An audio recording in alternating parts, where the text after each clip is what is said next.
Baik, bismillahirrahmanirrahim. Assalamualaikum warahmatullahi wabarakatuh. Pada kesempatan kali ini, saya ingin menjelaskan mengenai materi yang sudah di-share di mata kuliah Sistem Informasi Perbankan Syariah.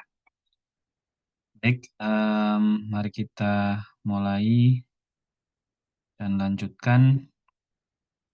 Ya, di awal saya ingin menjelaskan mengenai tujuan pembelajaran mata kuliah ini atau hal-hal penting apa yang akan kita bahas. Yang pertama dan paling utama adalah kita akan membahas mengenai data, informasi, dan pengetahuan atau pemahaman berkaitan dengan data dan informasi. Jadi,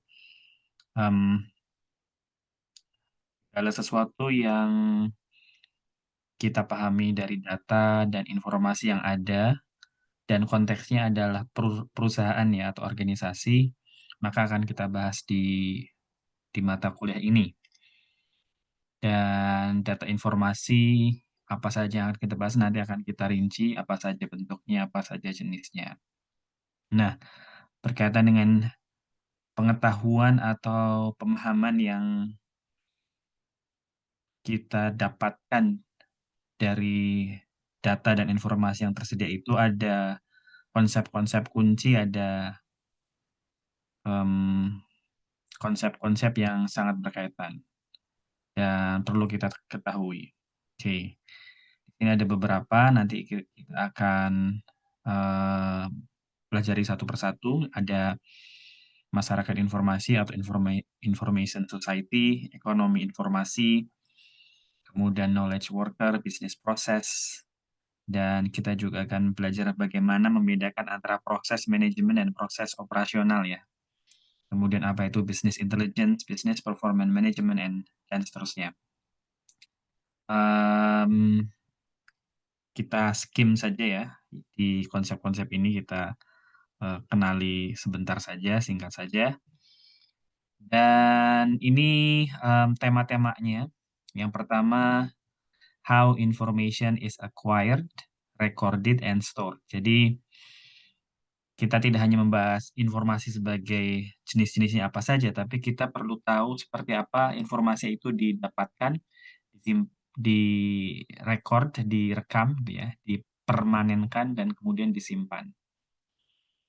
Karena konteksnya organisasi, pasti akan banyak masalah atau isu ya yang berkaitan dengan misalkan acquired, dengan mendapatkan informasi.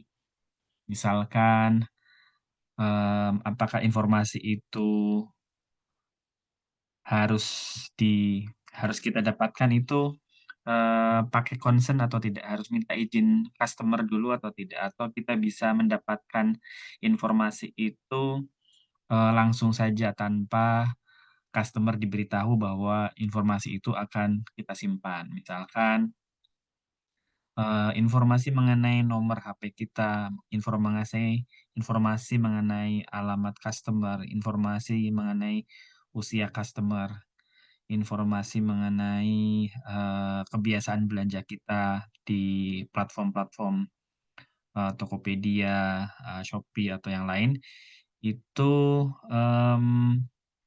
perusahaan akan menyimpannya atau mengambilnya itu secara hukum boleh atau tidak langsung kita ambil gitu, langsung diambil tanpa meminta izin. Nah, itu akan dibahas juga di information management ini.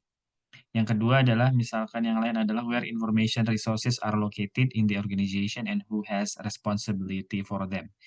Jadi bagaimana cara menyimpan informasi tersebut dan kemudian siapa yang bertanggung jawab. Harus ada orang yang bertanggung jawab ya.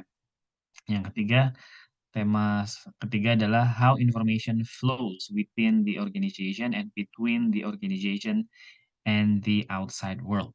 Jadi bagaimanakah informasi yang disimpan di perusahaan itu diolah, kemudian apakah bisa dipertukarkan dengan organisasi lain di luar perusahaan, dan seperti apa perlakuannya. Apakah itu ya. Misalkan kalau kita ambil contoh WhatsApp, kebiasaan kita atau orang-orang yang kita biasa hubungi di WhatsApp itu apakah boleh diberitahukan ke perusahaan lain atau tidak. Nah, itu kan juga isu yang penting. Di media sosial biasanya kan ada tuh iklan-iklan yang menawarkan kalau pakai aplikasi tertentu kita bisa tahu atau melacak, perilaku chatting-an, kebiasaan chatting-an siapapun ya, teman kita atau saudara kita asal kita punya nomornya, kan ada iklan seperti itu di media sosial. Nah, itu juga kaitannya dengan poin yang ketiga ini.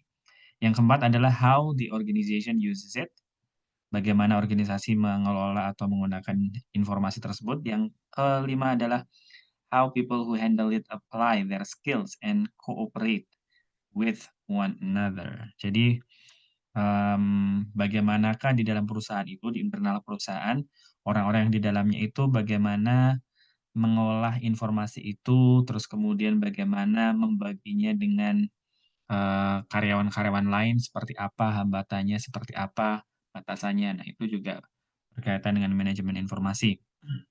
Yang keenam, how information technology support the users of information. Jadi bagaimanakah kita bisa menggunakan teknologi, kita bisa menggunakan aplikasi atau software agar informasi atau data-data yang ada di dalam perusahaan itu gampang dibaca atau bisa menghasilkan manfaat-manfaat tertentu.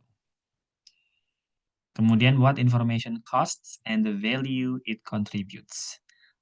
Ini berkaitan dengan dana, ya, berkaitan dengan uang. Apakah informasi yang dikumpulkan oleh perusahaan itu bisa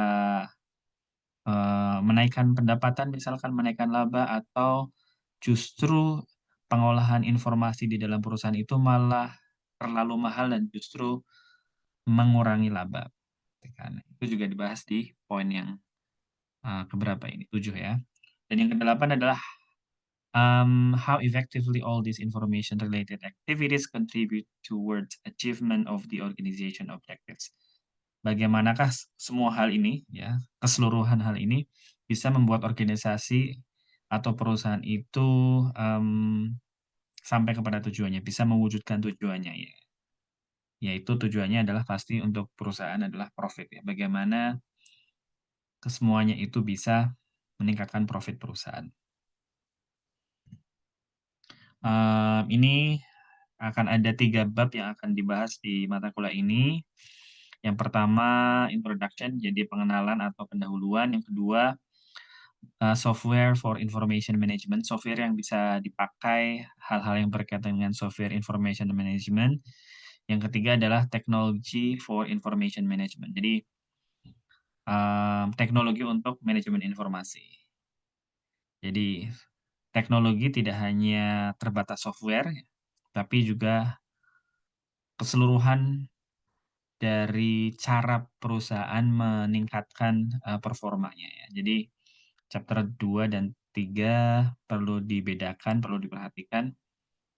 Software, ya, software tidak seringkali berkaitan dengan teknologi, ya. Software itu seringkali berkaitan dengan, alat bantu berupa, aplikasi yang bisa dijalankan di komputer, yang bisa dijalankan di telepon genggam, ya, maksudnya. Tapi kalau teknologi itu lebih luas lagi, ya, lebih luas lagi. Jadi tidak hanya berkaitan dengan permesinan, komputer, atau aplikasi, tapi teknologi, ya, keseluruhan cara perusahaan itu mengolah informasi dan data yang ada. Kemudian ada 3 elemen dasar, sistem informasi manajemen atau 3 elemen dasar,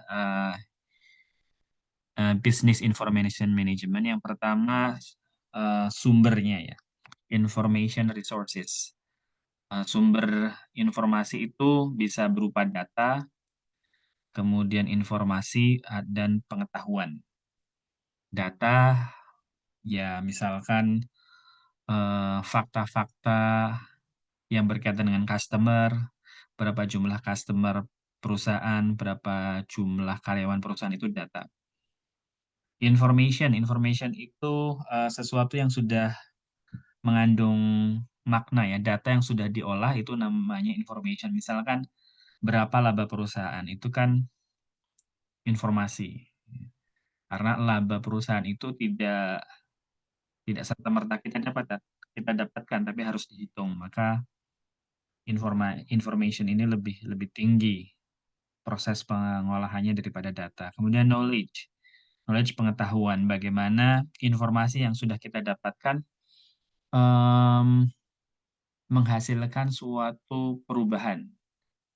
Jadi pengetahuan atau knowledge di sini adalah informasi yang berpengaruh terhadap action. Jadi kalau information belum ada action, maka information itu belum jadi knowledge.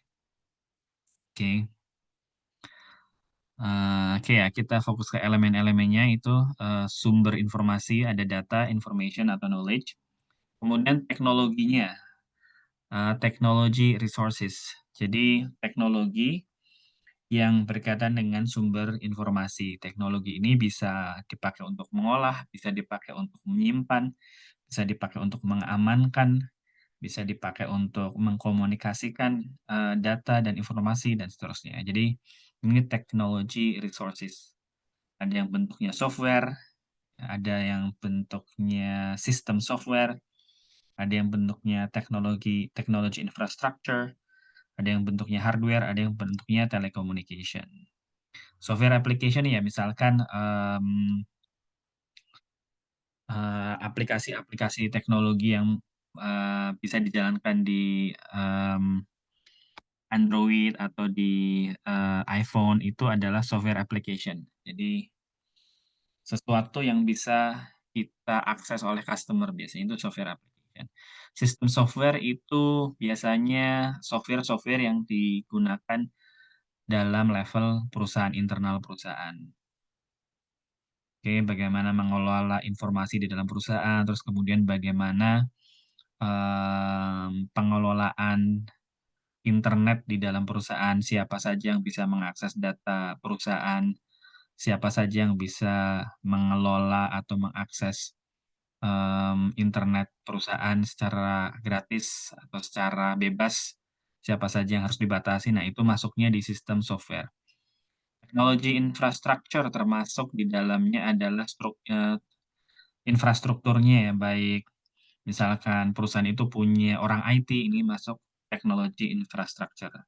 Ada karyawan-karyawan yang dari latar belakang IT, ada karyawan-karyawan yang berlatar belakang bisa coding, bisa big data gitu ya, bisa statistik, itu masuk teknologi infrastructure. Termasuk ada departemen khusus yang mengelola manajemen informasi. Hardware ya cukup jelas, perusahaan itu punya ya komputer, punya server, punya ya hardware yang bisa kita lihat.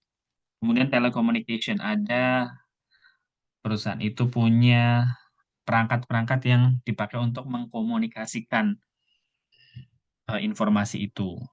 Nah, ya bisa ya hampir mirip dengan hardware, cuma dia fungsinya adalah untuk mengkomunikasikan. Termasuk di dalamnya ya adalah alat komunikasi, terus kemudian perangkat komunikasi dan seterusnya. Dan yang elemen ketiga, sistem informasi manajemen adalah ya people, orang. Cukup jelas di sini ada employees, karyawan, customers, pelanggan, ya customer, suppliers, government, pemerintah. Employees biasanya cukup jelas ya, dia mengelola data informasi di dalam perusahaan internal, customers, penggunanya. Baik sebagai customer berfungsi sebagai dua, yaitu ya sebagai ya customer itu sendiri, pengguna atau pengguna produk atau jasa kita, kemudian dia juga sebagai sumber data. Ya, sumber data. Karena tujuan perusahaan adalah bagaimana melayani customer, maka bagaimana respon customer terhadap barang dan jasa yang kita buat, itu menjadi feedback yang sangat baik. Maka dia customer berfungsi dua ya.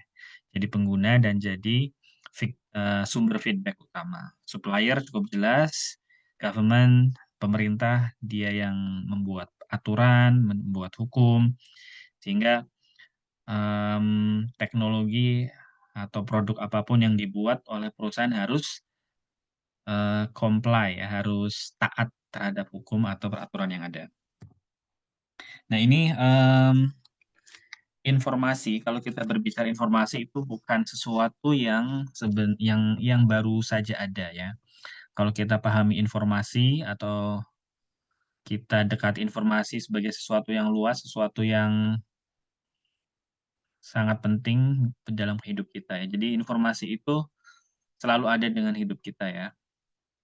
Jadi walaupun ada kata teknologi informasi dan teknologi informasi ini mungkin baru muncul jadi suatu bidang yang penting ya di tahun 2000-an sampai sekarang.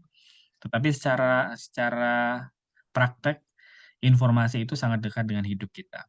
Kita tidak bisa hidup tanpa informasi. Kalau kita tidak bisa mendapatkan informasi yang tepat, hidup kita akan sulit. Ya. Zaman dahulu mungkin di masa prasejarah, ya, di masa berburu meramu, maka orang-orang purba mungkin tidak bisa mencari makanan atau buah kalau mereka tidak tahu di mana letaknya hutan, kalau mereka tidak tahu buah mana yang bisa dimakan, mana yang tidak, gitu ya. Nah, jadi informasi sangat sangat lekat dengan hidup kita dari dulu sebenarnya ya. Oke, kita lihat timeline-nya dari tahun 40.000 sebelum Masehi sampai sekarang. Tahun 40.000 sebelum Masehi, informasi itu ya direkod di dalam lempengan tanah ya atau tanah liat, terus berkembang sampai sekarang. Mulai dari karakter bahasa itu juga salah satu prestasi yang dibuat oleh manusia ya. Dengan adanya karakter kita bisa menginformasikan sesuatu dengan lebih lengkap. Kalau hanya melalui tutur kata kan terbatas. Orang bisa lupa kemarin ngomong apa, hari ini ngomong apa. Gitu ya. Kalau dengan omongan, kalau sedang tidak sehat mungkin apa yang kita sampaikan mungkin tidak bisa lengkap. Tapi kalau ada aksara, kalau ada tulisan, lebih stabil ya. Lebih stabil.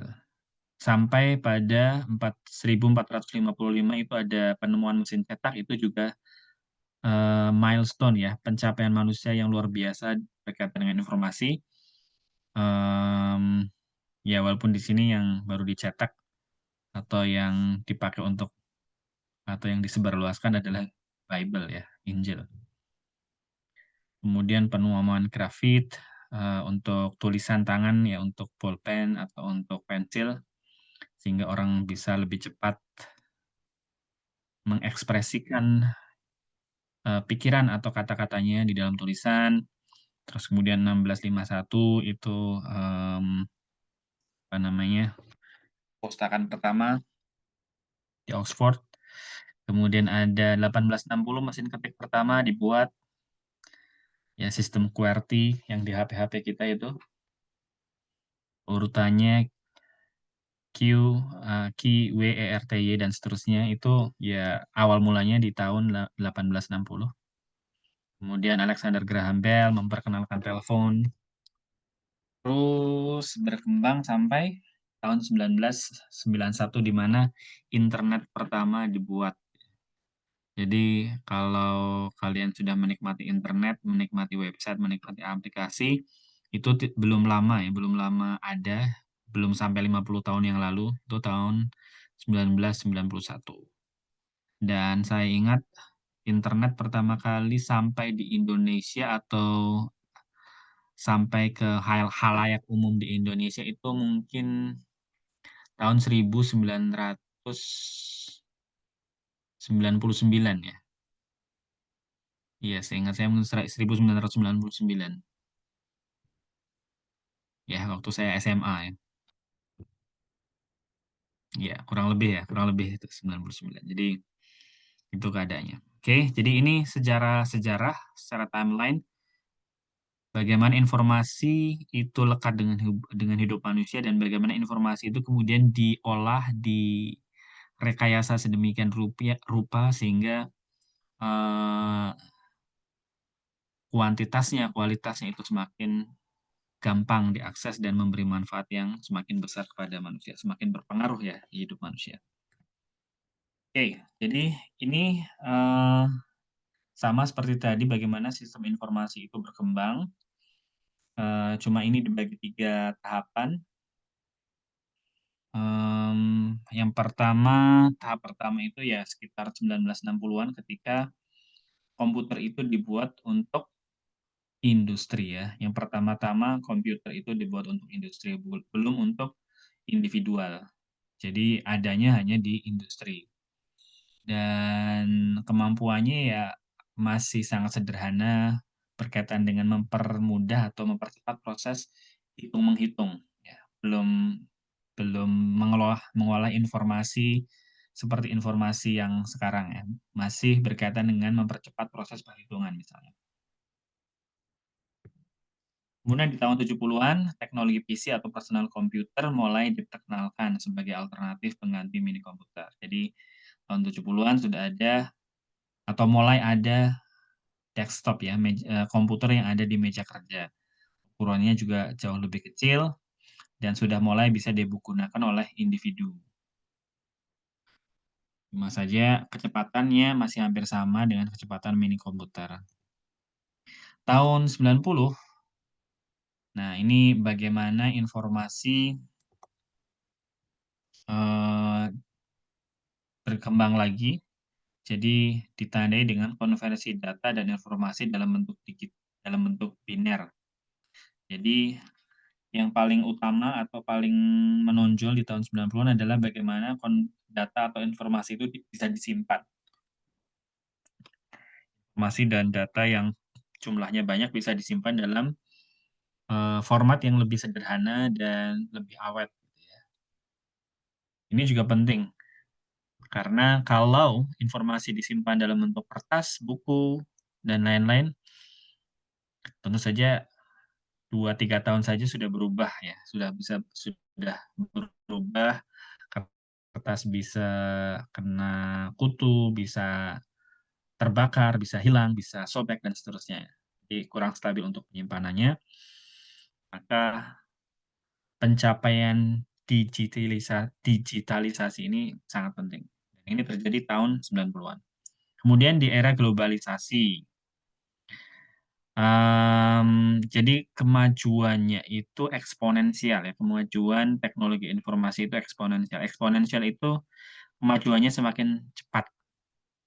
Jadi kalau pertambahan kecepatan itu kan mungkin atau pertambahan sesuatu itu kan pertambahannya mungkin linear ya. Misalnya dari 1 jadi 2, jadi 3, jadi 4, 5, dan seterusnya. Itu kan pertambahan linear. Tapi kalau pertambahan atau perkembangan eksponensial itu pangkat gitu ya.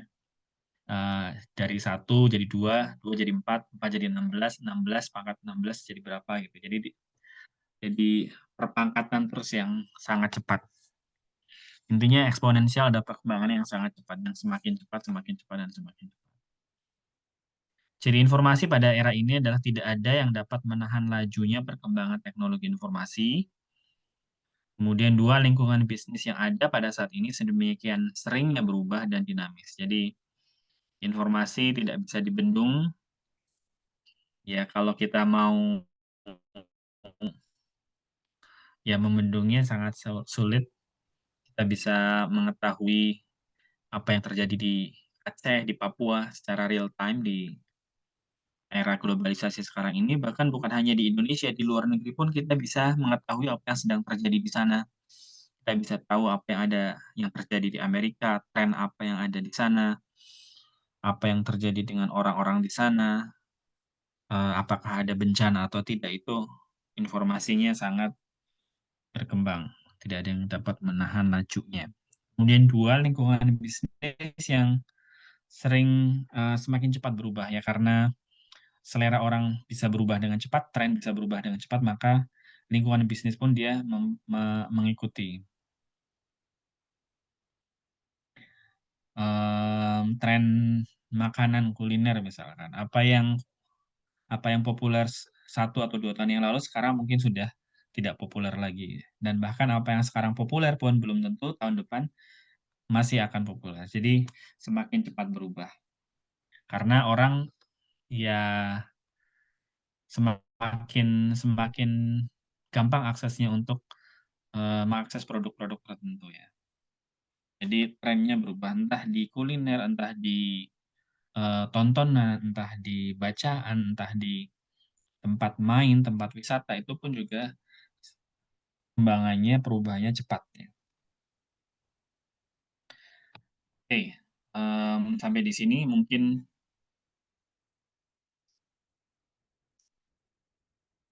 kita cukupkan dulu ya. Terima kasih.